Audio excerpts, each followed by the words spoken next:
देखिए, मैं फिर बोल रहा हूँ ना, कांग्रेस पार्टी प्रत्याशियों के दम पर चुनाव लड़ती है, प्रत्याशी के चेहरे पे चुनाव लड़ती है। अगर हमारे प्रत्याशी की छवि अच्छी होगी, अगर उसमें राजेंद्र प्रसाद सिंह जी का संस्कार होगा, तो निश्चित तौर पर उस प्रत्याशी को जीतने से कोई नहीं रख सकता। और ये बात तो सुनी सुनाई है, राजनाथ सिंह जी भी आ रहे थे, प्रोग्राम कैंसिल हो गया ना। तो जोगी जी के पास नहीं पता है कि जो वो बुलडोज़र बाबा की बात करते हैं और वो प्रचार करने के लिए एक महिला उत्पीड़न वाले व्यक्ति जिस पे केस हुआ उसके के लिए आ रहे हैं। जोगी जी को नहीं पता है कि हत्यारा के ऊपर हत्यारा का जिस पे केस हुआ उसके ऊपर प्रचार करने आ रहे हैं। जोगी जी को नहीं पता है कि सैकड़ों ज़मीन जिसने लूट ली उसके के लिए प्रचार करने आ रहे हैं। जोगी जी को ये पता नहीं है कि जिसके ऊपर सरकारी कर्मचारियों के साथ मारपीट करने का आरोप लगा उसके के लिए आ रहे हैं। जोगी जी को ये पता नहीं है कि उसने ना जाने कितने लोगों को प्रताड़ित करने का काम किया, कितने लोगों को अभद्र भाषा बोलकर संबोधित करने का काम किया, उसके के लिए आ रहे हैं। और जोगी जी को ये पता नहीं है कि उनके 3 बार के सांसद आदरणीय पीएन सिंह जी को, 2 बार के विधायक राज सिन्हा जी को वो कोयला चोर बोल के संबोधित कर रहे हैं। तो अगर जोगी जी आते हैं तो निश्चित तौर पर ये तो साबित हो जाएगा कि जो ढुल्लू मातो बोल रहे हैं राज सिन्हा जी और पीएन सिंह जी के लिए वो सही है। यही आप बोलना चाह रहे हैं ना। गति को रोक दिया गया, ऐसा नहीं है कि विकास नहीं हुआ। अब तक विकास बहुत हुआ है। हम पुराने धनबाद को देखें और अभी के धनबाद को देखें, आपको बरवड्डा रोड से कनेक्टिविटी, आप विनोद बिहारी मातो चौक तक चले जाइए, या फिर आप दहिया रोड से कनेक्टिविटी आप स्टील गेट तक आ जाइए, या फिर बलियापुर रोड को ले लीजिए, या फिर झरिया रोड को ले लीजिए। विकास हुआ है, विकास में कोई दिक्कत नहीं है। लेकिन विकास ही एक मुद्दा होना चाहिए कि रोज़गार भी एक मुद्दा होना चाहिए। विकास ही एक मुद्दा होना चाहिए कि जो आपका कोल इंडिया है, स्टील अथॉरिटी है, उसको जीवित रखते हुए यहाँ के लोगों को जीवित रखना भी एक मुद्दा होना चाहिए। क्या विकास ही एक मुद्दा होना चाहिए कि ये जो सरकारी निजीकरण है, सरकारी जो हमारा संसाधन है उसको निजीकरण की ओर ना धकेले, ये भी मुद्दा होना चाहिए। विकास ही एक मुद्दा होना चाहिए कि हमारे को जाति और धर्म के नाम पर लड़ाने का भी मुद्दा होना चाहिए। तो मैं समझता हूँ ये सब मुद्दे हैं। और सबसे बड़ा मुद्दा प्रत्याशी का मुद्दा, प्रत्याशी कौन है, कैसा है, क्यों है, इसको जानना ज़रूरी है। क्योंकि जिस तरीके से ये आगे आकर बोल रहे हैं, मुझे तो डर है कि आज जिस तरीके से सुनील सिंह जी का टिकट काटा गया, जिस तरीके से पीएन सिंह जी का टिकट काटा गया, आगे जाके राज सिन्हा जी का ना कटे, आगे जाके रागनी भाभी का ना कटे, आगे जाके वीरेंची भैया का ना कटे, आगे जाके वो तमाम लोग जो कहीं ना कहीं किसी ना कम्युनिटी से रिप्रेजेंट करते हैं और आज उनको बाहरी बोला जा रहा है, उनकी टिकट काट के हम 2001 में जो बाबूलाल मरांडी ने रणनीति लाए थे, उस रणनीति की ओर तो नहीं बढ़ रहे हैं। ये भी देखना होगा। एक सवाल भानु भाई, हाँ, विचार मंच के जो अध्यक्ष हैं उनके आवास पर आए थे, कई लोगों से आपने मुलाकात की है, किस तरह की रणनीति बनी है? मैं राजपूत विचार मंच के अध्यक्ष के पास नहीं आया था, मैं धनबाद के अभिभावक के पास आया था, अपने गार्जियन के पास आया था। मेरे पिता ने जाति धर्म के नाम पर राजनीति करना नहीं सिखाया है और हमारे अभिभावक हैं। और यहाँ पे आपको राजपूत विचार मंच के अध्यक्ष के नाते में आते तो राजपूत दिखते। यहाँ पे हरिजन भी दिख रहे हैं, दास टोला के भी लोग दिख रहे हैं, बाद बाकी लोग बुद्धिजीवी लोग भी दिख रहे हैं।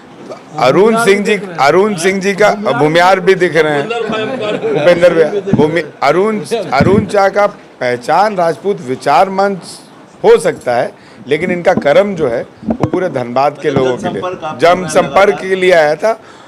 और चाचा से मैंने यही निवेदन किया कि हमें पहचानना होगा, क्योंकि आज यही भारतीय जनता पार्टी के लोग हिंदू और मुस्लिम को लड़ा रहे हैं, और जब वो हिंदू इनके के लिए लड़ने का काम कर रहा है तो उसे बाहरी बोलकर यहाँ से भगाने की बात कर रहे हैं। और जब वो 1932 वाला इनके लहकाने पे बाहरियों को भगाने की बात कर रहा है तो वही 1932 वालों को कुर्मी और आदिवासी से लड़ा रहे हैं एसटी का दर्जा प्राप्त करने के लिए। तो जाति पर भारतीय जनता पार्टी के लोग काम करते होंगे या नहीं करते होंगे ये मैं नहीं कर सकता हूँ, लेकिन बाबूलाल मरांडी इसी दिशा में जा रहे हैं कि झारखंड को जाति धर्म के आधार पर लड़ाकर, बाहरी भीतरी के आधार पर लड़ाकर, जो 2001 में उन्होंने झारखंड का माहौल ख़राब करने का जो कोशिश किया था उसे वो साधने में लगे हुए हैं। क्यों? क्योंकि 29 सीट, 30 रिजर्व सीट में 29 सीट हमारे नेता आदरणीय हेमंत सोरेन जी के पास है, और बाबूलाल मरांडी जी बखूबी जानते हैं कि उस सीट के नहीं आने से वो या उनकी पार्टी सरकार में नहीं आएगी। तो अब लोगों को वो टारगेट कर रहे हैं, और जो लोगों ने बरसों से बीजेपी को समर्थन दिया है अब उन लोगों को भी भगाने की बात कर रहे हैं। दुर्भाग्य ये है कि बाबूलाल मरांडी जी ये करते तो करते, लेकिन जो प्रत्याशी अपने रूप में अपनी छवि को दिखा रहे हैं, यहाँ के सांसद को, यहाँ के विधायक को चोर कह रहे हैं, पैसा लेने वाला रंगबाज कह रहे हैं, ये दुर्भाग्य है। और उन्हीं के मंच पर उन्हीं के लोगों को बाहरी कह रहे हैं। जिस भारतीय जनता पार्टी ने बरसों से ना जाने कितने लोकसभा चुनाव यहाँ पे जीते हैं, उनके नेताओं को, उनके पूर्वजों को आज बाहरी बोलकर भगाने की बात कही जा रही है, लोगों को लड़ाने की बात कही जा रही है।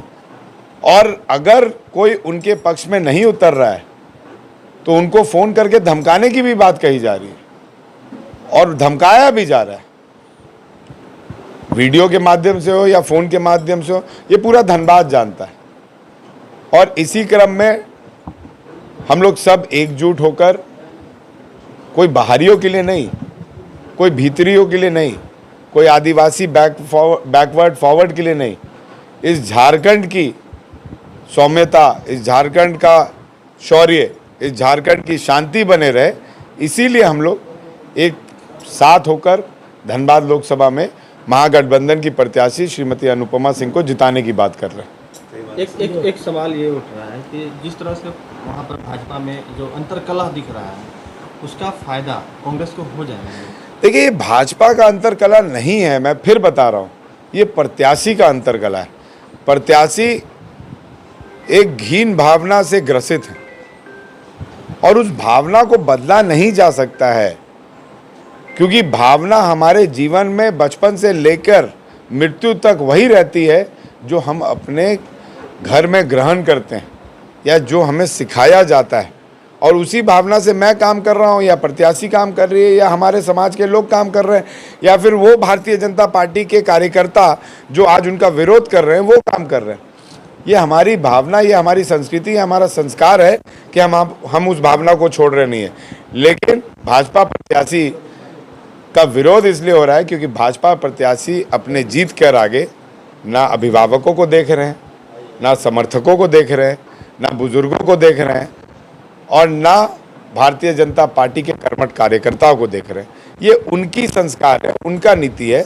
मैं अपने संस्कार पर बात करूंगा, मैं अपना काम कर रहा हूँ। एक बात बताइए, चूंकि सर, मैं तो समझता हूँ कि हर व्यक्ति को धर्मपति बनना चाहिए और महिलाओं का इज्जत करना चाहिए। जो महिलाओं का इज्जत नहीं किया उसे समाज में इज्जत नहीं मिलती है। आज अपर्णा सेन गुप्ता ने थोड़ी देर पहले प्रेस कॉन्फ्रेंस की थी। उन्होंने महिलाओं के लिए किए गए पीएम के कार्यों की गिनती, उपलब्धियों को गिनाया है और बताया है कि महिलाओं के लिए भाजपा के अलावा कोई और नहीं सोच सकता। मैं अपर्णा चाची का बहुत सम्मान करता हूँ और विधानसभा में जब वो आती हैं तो मैं उनका पैर छू के प्रणाम करता हूँ। लेकिन मैं उनसे बस इतना पूछना चाहूँगा कि जिस तरीके से भाजपा प्रत्याशी ने कुछ दिन पहले चिताई धाम मंदिर के सामने एक बूढ़ी महिला को वैश्या बोल के संबोधित किया, उसको बचाने के लिए पीएम मोदी आएंगे? जिस तरीके से भाजपा प्रत्याशी के ऊपर महिला उत्पीड़न का केस लगा, उसको रोकने के लिए पीएम मोदी जी आएंगे? ये प्रत्याशी का चयन है, ये प्रधानमंत्री का चयन नहीं है। हम पहले अपना घर देखेंगे, घर में शांतिपूर्ण वातावरण बना रहेगा तभी तो हम हिंदुस्तान के लिए काम कर सकेंगे। तो मेरा ये कहना है कि प्रत्याशी हमारे बीच में रहने वाला है, प्रधानमंत्री जी हमारे बीच में नहीं रहने वाले। और प्रधानमंत्री जी भी अगर हमारे बीच में रहते तो 10 साल का हिसाब दे देते कि कोल इंडिया के अलावा, बोकारो स्टील प्लांट के अलावा, डीवीसी के अलावा, फर्टिलाइज़र फैक्ट्री के अलावा, आपको एसीसी प्लांट के अलावा, सीटीपीएस बीटीपीएस के अलावा, बीआरएल के अलावा, भेल के अलावा, एचईसीएल के अलावा, मैथन डीवीसी के अलावा कुछ और उद्योग लगा है क्या यहाँ पे? अगर इनके अलावा कुछ और उद्योग लगता तो भारतीय जनता पार्टी के नाम पर आप वोट मांग लेते। हम तो उद्योगों की बात करेंगे, हम रोजगार की बात करेंगे। फीमेल वीआरएस स्कीम में नौकरी मिलने लगा क्या सबको? हमारे सरकार के समय में मिला। मेडिकल अनफिट का नौकरी हमारे सरकार के समय में मिलता रहा, आज 7 साल से बंद है, जिसकी संख्या 4.5 लाख से ऊपर होनी चाहिए थी कोल इंडिया एम्प्लॉय की, वो संख्या आज घटकर 1,75,000 हो गया। और कोल प्रोटेक्टिव मिनरल एक्ट से कोयला को निकाल दिया गया और वो मिनरल एक्ट को प्राइवेट कंपनी को बेचने के लिए इजाज़त दे दी गई। आज सवाल ये है, और मैं दावे के साथ बोलता हूँ कि 5 साल के बाद जो हमारे 30-40 लाख कर्मी हैं कोल इंडिया के, उनको पेंशन तक नहीं मिलेगा, ये मैं दावे के साथ आपको बोल सकता हूँ। एक सवाल और है, आप लगातार चूंकि धनबाद में लोगों से मिल भी रहे हैं, लोगों की समस्याओं से भी रूबरू हो रहे हैं, क्या लग रहा है कितना विकास होने चाहिए थे जो नहीं हुआ?